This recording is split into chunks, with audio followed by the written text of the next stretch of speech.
천수경 공부하고 있습니다. 천수경의 중심되는 내용은 천수경의 가장 중심은 바로 신묘장구 대다란이다. 그래서 그 신묘장구 대다란이가 얼마나 위대한 것인지에 대한 얘기가 나오고, 그 신묘장구 대다란이를 공부하기 위해서 준비하고 그 다음에 알아야 되는 것들을 지금 그 천수다란이 치기 전에 앞에 이제 내용들을 지금 우리가 보고 있어요.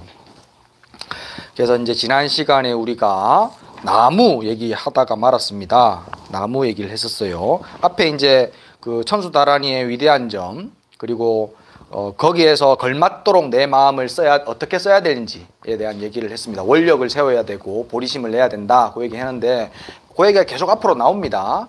그러면서 이제 본격적으로 관세음보살님을 칭송하기 시작하죠. 그 내용이 뭐냐면 나무 대비관세음, 요 얘기부터 이제 시작하는 거예요. 나무라는 말은 나모라고 되어 있는 빨리어에서 나온 건데 원래 뜻이 기의한다 라는 뜻이라고 했어요. 그래서 지금도 그 한글로 번역들 많이 하잖아요. 예, 지금 우리 책도 지금 번역된 거 있죠. 옆에 보면은 그 보면은 뭐 귀합니다 그렇게 돼 있습니다. 근데 그 귀한다라는 말 자체가 너무 깊고 광대한 말이라서 그걸 잘 이해해야 된다고 지난 시간에 말씀을 드렸었습니다. 귀의, 내 본래 자리로 돌아가서 그 본래 자리와 똑같은 것을 아는 것, 그것이 바로 귀예요. 관세음보살이 나온 곳은 바로 이 마음 근본 자리에서 나왔습니다. 관세음보살이 내 몸 밖에 따로 있어요. 나하고 별개로 관세음보살 계십니다. 여기 계시잖아요.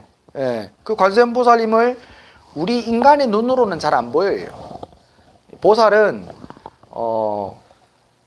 이제 보신이라는 말이 있어요. 법신, 보신, 화신이라는 말 들어보셨습니까 혹시?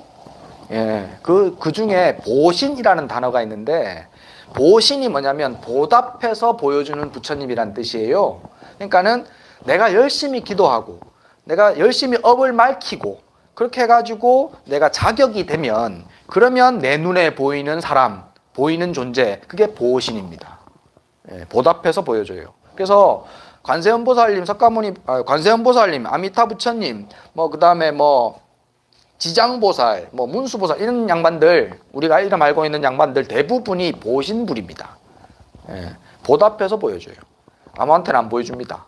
예, 아무한테는 안 보여주지만 우리 중생들은 그래도 눈에 봐야 뭘 믿으니까 이렇게 이제 그 모습을 좀 형상화해서 요 모습 좀 비슷하다 그래가지고 형상을 만들어가지고 이렇게 모셔놓은 게 이제 불상이 되는 겁니다. 불상이 이제 이웃 종교에서는 우상숭배라고 하잖아요. 우리가 이제 불상을 모셔놓고 기도하고 절하니까. 그래서 이제 우상이 뭐냐면은 이제 그 인형 우자거든. 인형 우자인데, 그러니까 인형만 떠놓고 그게 무슨 큰 존재인 것처럼 막 기도한다, 샤먼이다, 이런 식으로 얘기를 하는 거거든요. 근데 이제 만약에 그냥 그 불보살이 저 밖에 있는 저 양반이라고만 생각한다면 그럼 우상숭배 맞아요. 예. 근데 그 이유를 잘 알아야 된다고. 이 불상을 모신 이유를 중생들은 눈으로 봐야 믿으니까 어쩔 수 없이 그냥 이 모습으로 만들어 놓은 것일 뿐이고, 진짜 본래 모습은 어디 있느냐? 바로 내 마음, 보고 듣고 느끼는 그 마음의 근원 자리에 있다 이 말이에요. 부처는 보고 듣고 느끼는 이 마음이 있음으로 인해서 있는 거예요. 하나님도 알라신도 내가 있다고 함으로 있는 거예요. 예, 내가 듣기 이전에는 있는 것이 아닙니다.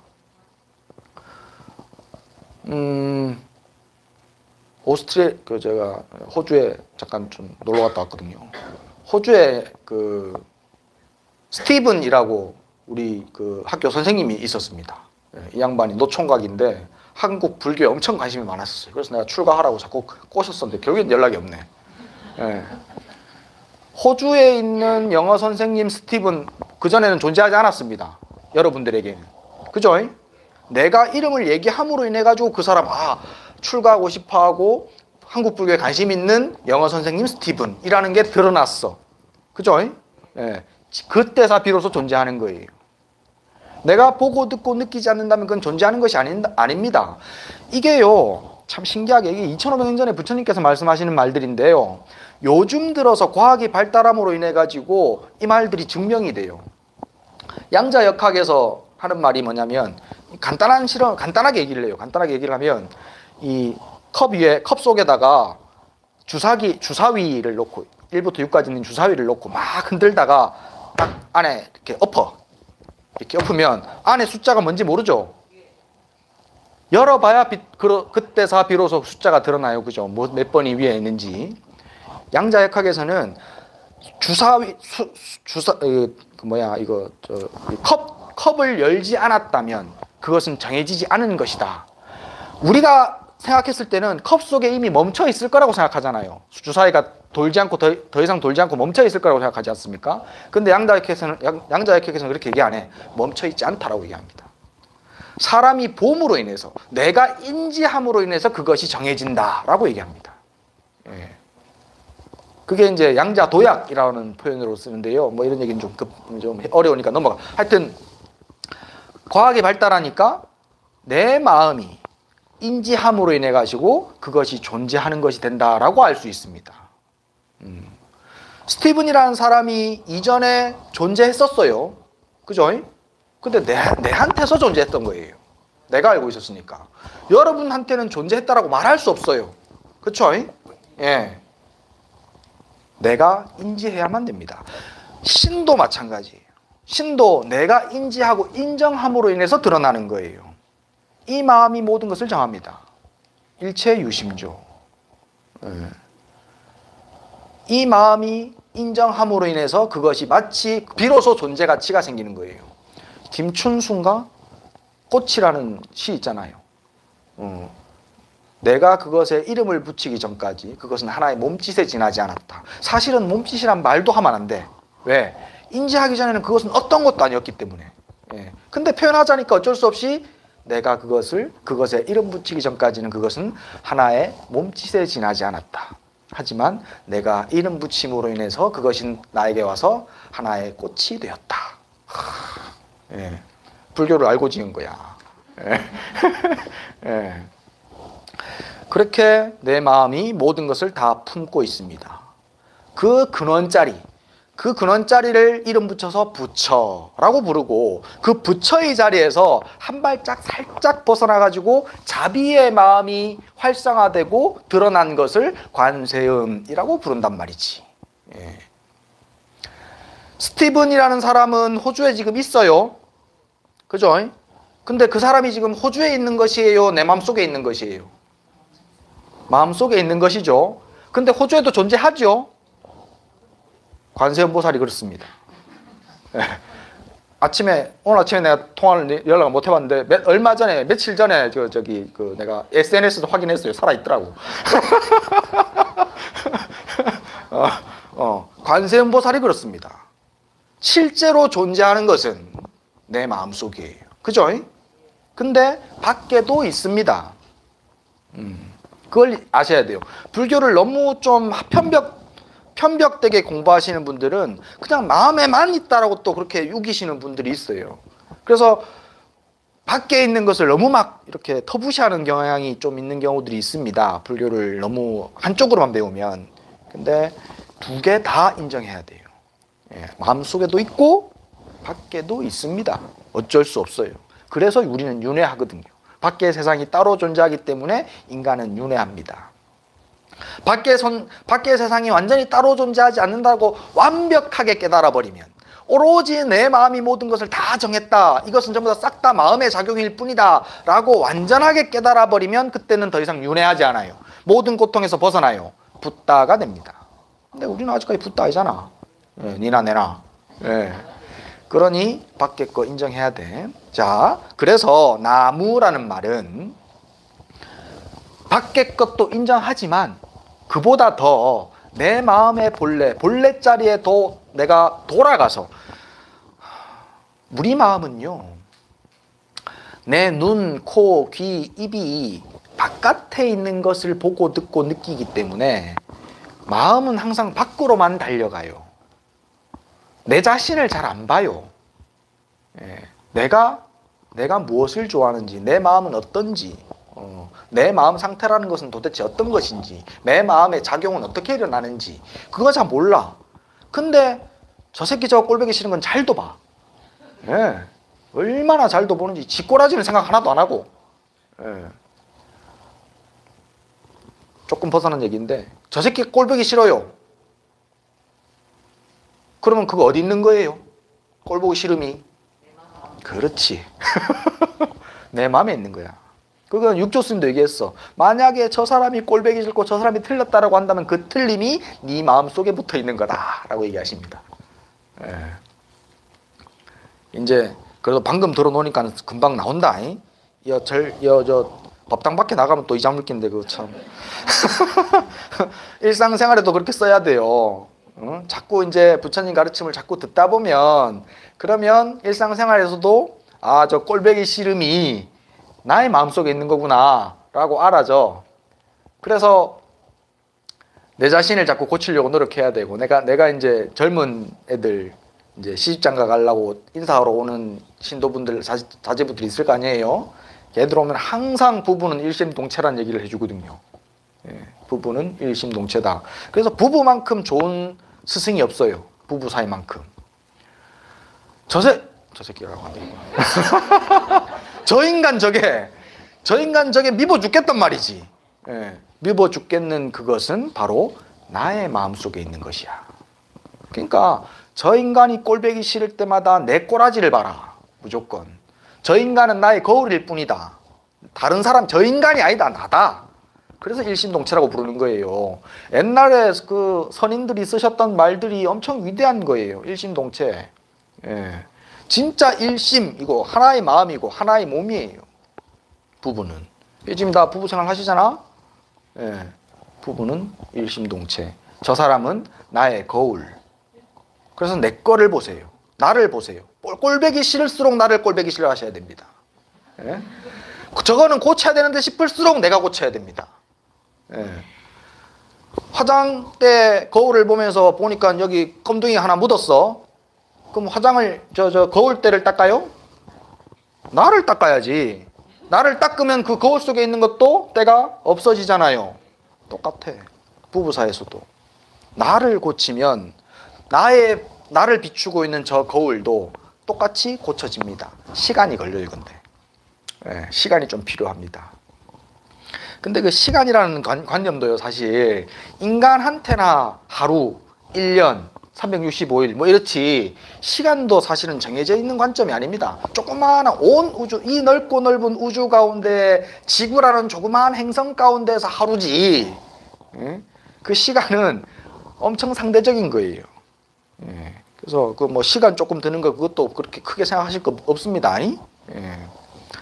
딴 데로 오늘 자꾸 많이 새네. 자, 그래서 나무라는 것은 나의 근원자리로 돌아가서 보고 듣고 느끼는 이 마음이 바깥의 것을 보는 것이 아니라 그 바깥의 것을 비춤으로 인해서 나에게 돌아오게 만들어야 돼요. 그래서 내 자신을 살펴봐야 돼요. 이 말은 쉬운데 사실은 해보라 그러면요 안 됩니다. 그래서 이제 보통 이제 스님들이 수행, 뭐 명상 이러면서 시키는 게 뭐냐면 호흡하는 거 살펴보라 그랬거든요. 호흡을 들이시면 들이시는 것을 느끼고 내쉬면 내쉬는 것에 집중하고 내 호흡에 집중하라라고 얘기를 해요. 호흡에 집중해라. 한번 해보세요. 들이시면 들이시는 것을 느끼고 내쉬면 내쉬는 것을 느껴. 이것도 사실은 바깥 거예요. 내 호흡이지만 바라본다라고 한다면 그 바라보는 대상이 내 마음 속에 있는 것이 아니라 밖에 있게 되거든요. 근데 어쨌든 그렇게 함으로 인해서 좀 더 가까워집니다. 내 마음의 근원자리하고. 들으시면 들으시는 줄 느끼고 내쉬면 내쉬는 것을 느끼는 거예요. 근데 요거를 내가 이제 한 번씩 이제 그 제가자분들한테 요 명상 지도를 한 번씩 할 때가 있어요. 그렇게 해보면 10명 중에 한두 명만 돼요.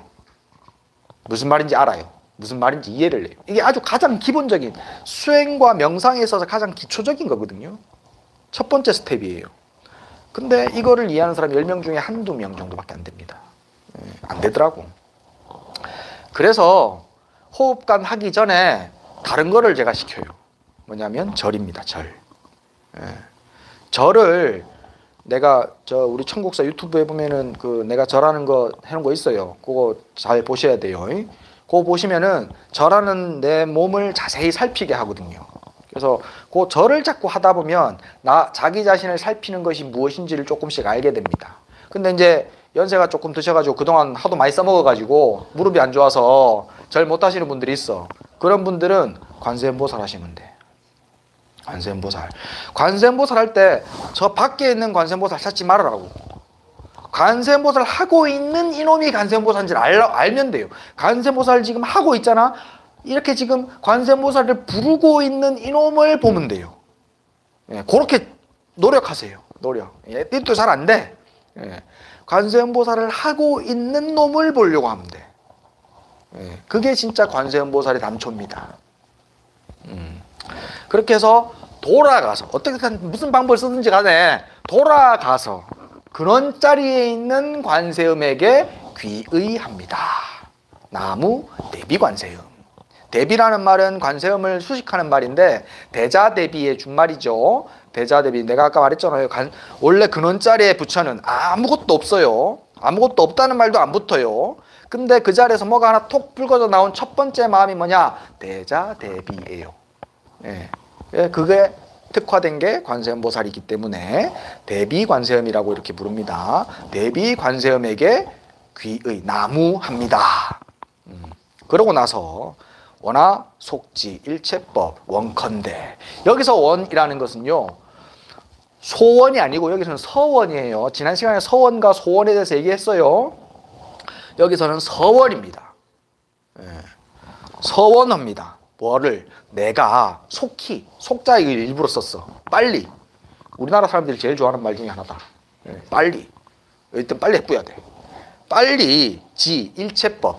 일체법을 다 알기를 서원합니다. 빨리, 하루빨리 일체법을 다 알기. 일체법이라는 게 뭐냐면요. 일체 모든 것이란 뜻이에요. 법이라는 것은 진리만을 얘기하는 것이 아니고요. 존재하는 모든 것을 법이라고 부릅니다. 불교에서는요. 그래서 일체법을 다 한다는 것은 일체 모든 것을 싹 다 안다는 뜻이고 일체 모든 것을 싹 다 아는 존재는 오직 삼약삼붓다 뿐입니다. 삼약삼붓다. 그냥 붓다는 아니에요. 삼약삼붓다가 뭐냐면요. 말자. 무상정등정각을 성취하신 사람. 무상, 위 없는, 더 이상 위가 없어. 제일 높아. 위 없다는 말은 그 말이야.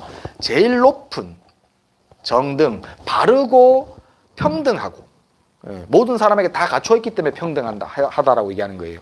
보고 듣고 느끼는 마음이 있다면 그러면 보고 듣고 느끼는 마음은 그 자체가 곧 부처의 본래 자리이기 때문에 보고 들을 수만 있다면 모두가 다 부처를 가지고 있는 겁니다. 여러분들이 지금 내 말을 듣고 고개를 끄덕끄덕 한다는 것은 내가 부처라고 인정하는 거예요. 내가 부처입니다. 근데 잠깐 길을 잊어먹었을 뿐이고 잠깐 착각하고 있을 뿐이야. 중생이라고 착각하고 있을 뿐이라고. 그래서 평등할 등자를 씁니다. 누구에게나 평등하게 다 갖춰 있어. 그리고 바른 깨달음을 이룬 성취한 사람. 가장 높고 가장 평등하고 가장 바른 깨달음을 성취한 존재. 지금 우리가 알고 있는 역사상 인물로는 삭가모니 붓다 뿐입니다. 그 이후에 수많은 붓다들이 있었지만 그들은 삼약삼붓다는 아니에요.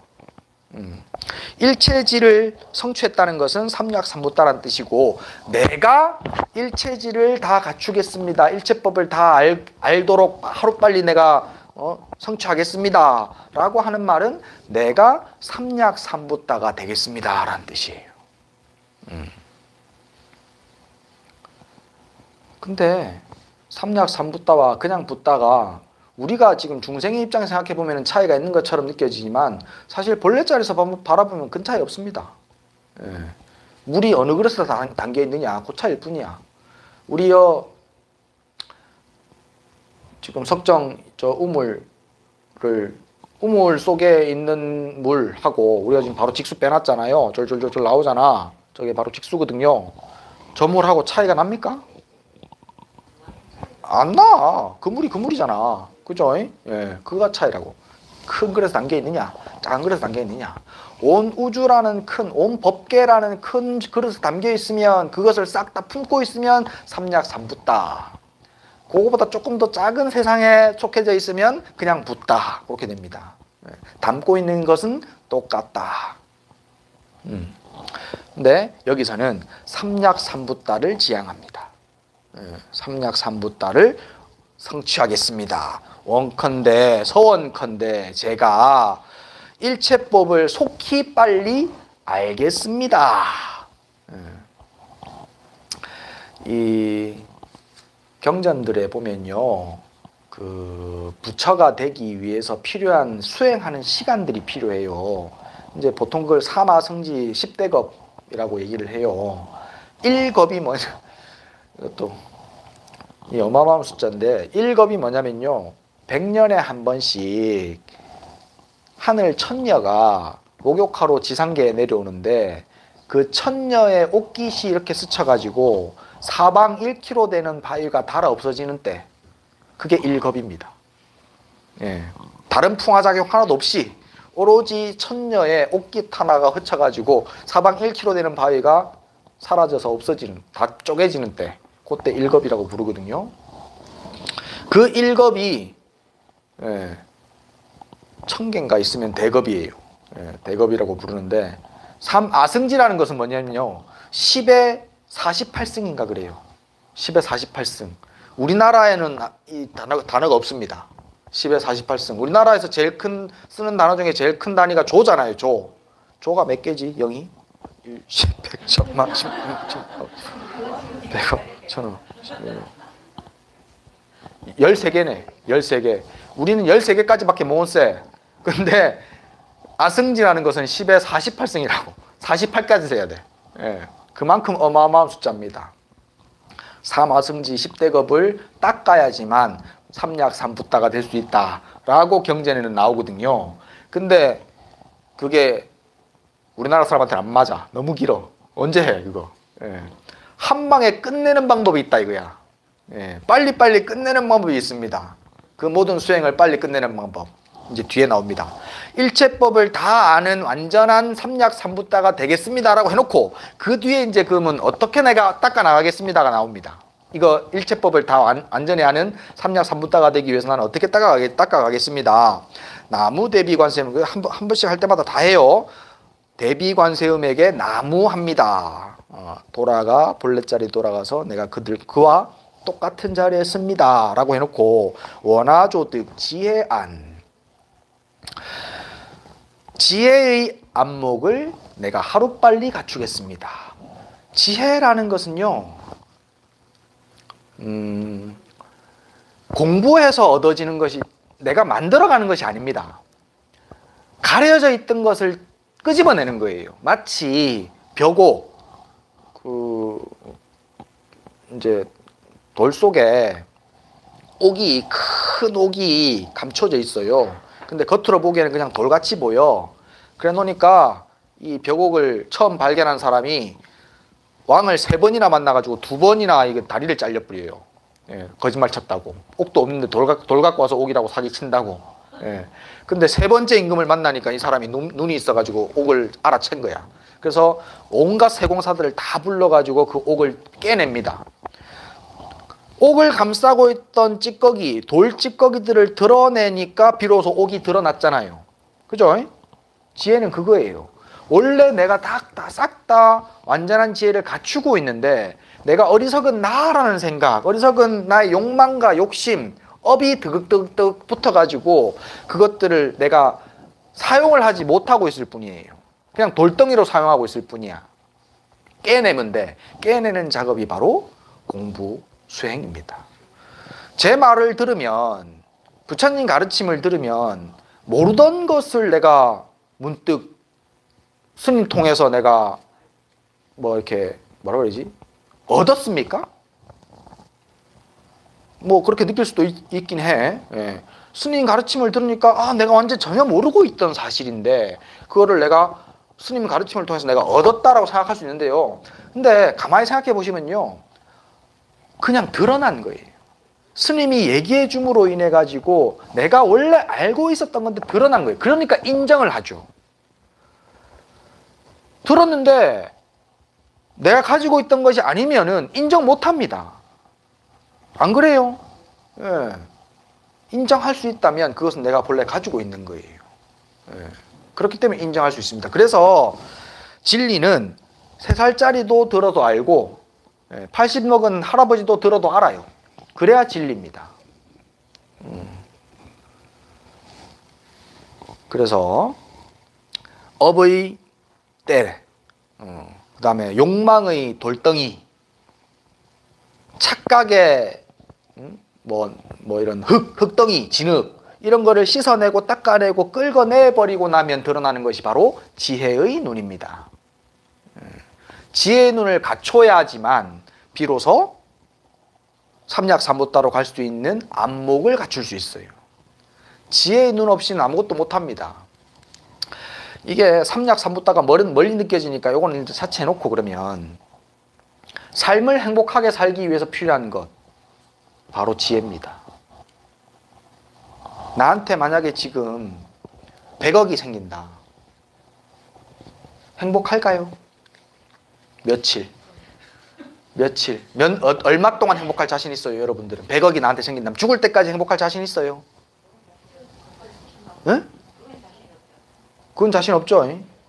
죽을 때까지 행복할 자신 100억 가지고 죽을 때까지 행복할 수 있는 없어요. 100억 있으면요 잠깐 아마 행복할 거예요. 잠깐. 근데 그놈의 100억 때문에 온갖 괴로움이 뒤따라 바로 따라옵니다. 지혜 없으면요 돈도 필요 없고요. 지혜 없으면요 건강도 그렇게 중요하지 않습니다. 사실은. 지혜 없이 건강한 사람은요 무모하거든요. 그래갖고 주변 사람과 자기 자신을 파탄으로 막 긁고 가거든요. 지혜 없는 힘이라는 것은요 폭거일 뿐입니다. 남도 자기한테도. 지혜가 있다면 돈 없어도 금방 만족할 만큼 돈을 만들 수 있고요. 지혜 있다면 건강하지 않더라도 금방 살아갈 만한 만큼 내 건강을 유지할 수 있습니다. 지혜 있으면. 그래서 삶에서 제일 중요한 것은요 바로 지혜입니다.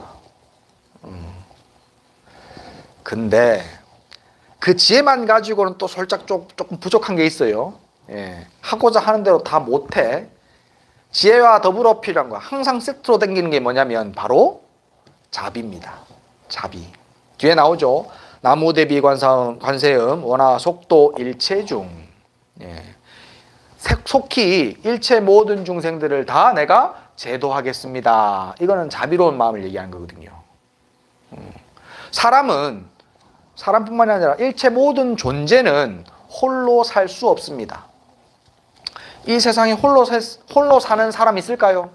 아무 다른 존재, 다른 어떤 객체와 연관관계 없이 홀로 살아가는 존재 있을 수가 없어요. 무인도에 떨어져서 10만 년 산다 하더라도 공기, 물, 바람 뭐 다 있어야 되고 그 다음에 무슨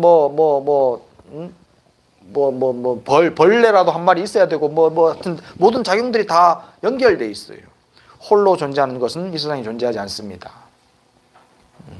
그렇기 때문에 나 홀로 잘 산다는 생각은 버리셔야 돼요. 내 집만 잘 산다. 내 아들만 잘 된다. 내만 건강하고 좋다. 있을 수 없어요. 그런 사람이 꼭 우울증 걸립니다. 요즘에 그 우울증 걸린 사람 많아요. 우울증 걸린 사람들 보면 대부분 거의 다는 아니에요. 다 100%는 아닌데요. 대부분이 보면 자기밖에 몰라요. 자기밖에 모르다 보니까 우울증이 생기는 거예요. 외로워하고 괴로워하고. 근데 나만큼 남도 소중한 줄 알고 그 소중한 존재들을 위해서 내 삶을 좀 쓴다면, 나누어 쓴다면, 그러면 우울증이 걸릴 이유가 없습니다. 일체 모든 존재는 연결되어 있고 연결되어 있기 때문에 윗물이 맑아야 아랫물이 맑으니까 윗물을 깨끗하게 만들어야 되고 이 동네 공기가 깨끗해야 저 동네 공기도 깨끗하니까 저 동네 공기고 이 동네 공기도 깨끗하게 만들어야 되고, 여기에 쓰레기 버리면 그 쓰레기 결국엔 내 집에 다 들어올 거니까 쓰레기 아무 때나 안 버려야 되고, 그거를 알아야 된다고. 내 집에만 깨끗하면 되지 그래갖고 쓰레기 아무 때나 갖다 버리고, 그건 정말 어리석은 거예요. 결국엔 싹 다 자기한테 돌아옵니다. 모든 것은 항상 연결되어 있기 때문에 일체 모든 중생이 행복해져야만 돼요. 내가 완전하게 행복해지기 위해서는. 그래서 일체 중생을 위해야 합니다. 그게 자비예요. 그 자비로운 마음으로 인해서 생기는 것이 뭐냐면 거기서 따라오는 게 있어. 1+1으로 복덕입니다. 복덕. 그 복덕이 없이는 지혜가 빛을 발해요. 복과 지혜는 함께 가야 됩니다. 그래서 내가 행복하기 위해서 다른 존재도 행복해야 돼. 옆에 있는 존재들도 행복해야 되고요. 옆에 있는 존재가 행복해지기 위해서는 내가 나의 것을 나눌 수 있어야 됩니다. 그리고 나의 것이라고 하는 생각을 조금 엷게 가져야 됩니다. 어쩔 수 없이 우리가 내 몸뚱아리 가지고 살아야 되니까 내 것이라는 것이 존재할 수밖에 없지만, 하지만 나의 것이라는 생각, 나의 것이라는 집착을 조금 엷게 만드셔야 돼요. 다만 내가 지금 이 상황에서 이것을 내가 쓰고 있다라고 생각하시는 게 훨씬 더 편합니다. 왜냐하면 어차피 그것도 싹 다 남의 것이 될 거거든요. 아무리 내 것이라 하더라도. 그래서 잠시 내가 쓰고 있는 것이다. 빌려 쓰고 있다. 무엇이든지. 집, 차, 무슨 이런 핸드폰, 심지어는 자기 몸뚱아리까지도. 모든 것은 빌려 쓰고 있습니다. 그렇게 알고 다른 사람에게 나의 것을 조금씩 나누어 줄 수 있다면, 빌려 쓰는 그런 마음 자세를 가지고, 그러면 그것이 큰 복으로 돌아옵니다. 복도요, 어떤 마음가짐으로 짓느냐에 따라 가지고 그 복덕의 차이가, 나한테 오는 돌아오는 복덕의 차이가 어마어마하게 차이 납니다. 이제 부처님 표현을 그렇게 하셔요. 아스팔트에 씨앗을 뿌리는 거 하고 옥토에 씨앗을 뿌리는 거 하고 똑같은 씨앗인데 어느 게 더 잘 자라겠냐, 이렇게 표현합니다. 어리석은 마음으로 그냥 아무 때나 보시한답시고 하고, 그 다음에 내가 좀 보시했다고 생색 내쌓고, 그러면은 그거는 아스팔트에 뿌리는 복이에요. 씨앗이에요. 내가 빌려 쓰는 것이니까 너도 같이 좀 쓰자. 당연하게 같이 써야지 라고 하면서 적재적소에 필요한 것들을 내가 보시한다면 그것은 옥토에 뿌리는 씨앗이 됩니다. 똑같은 씨앗이라 그래가지고 같은 결과가 나오는 것은 아니에요. 항상. 그러니까는 바르게 보시할 수 있어야 됩니다. 바르게. 좋은 방법으로. 좋은 의도를 가지고. 그리고 대가를 너무 바라지만, 중생이 어쩔 수가 없어. 자꾸 대가를 바라게 돼. 근데 그걸 너무 바라지는 말아라고. 조금은 바를 수도 있어요. 근데 너무 바라지는 말고, 나는 이제 스님들한테 강의를 하던 게 버릇이 돼가지고, 이렇게 실천하기 어려운 쪽으로만 자꾸 얘기를 오랫동안 하다 보니까 나중에 신도들한테는 이제 좀 항의를 좀 많이 받았어요. 그래서 내가 지금 이제는 신도들한테는 많이 열어서 강의합니다. 대가 좀 받아도 돼요. 근데 너무 많이 바라시면 복이 가마니까, 나를 위해, 나에게 돌아오는 복을 위해서, 그러니까 조금 적게 이렇게 하시기 바랍니다. 오늘 여기까지만 하지 뭐.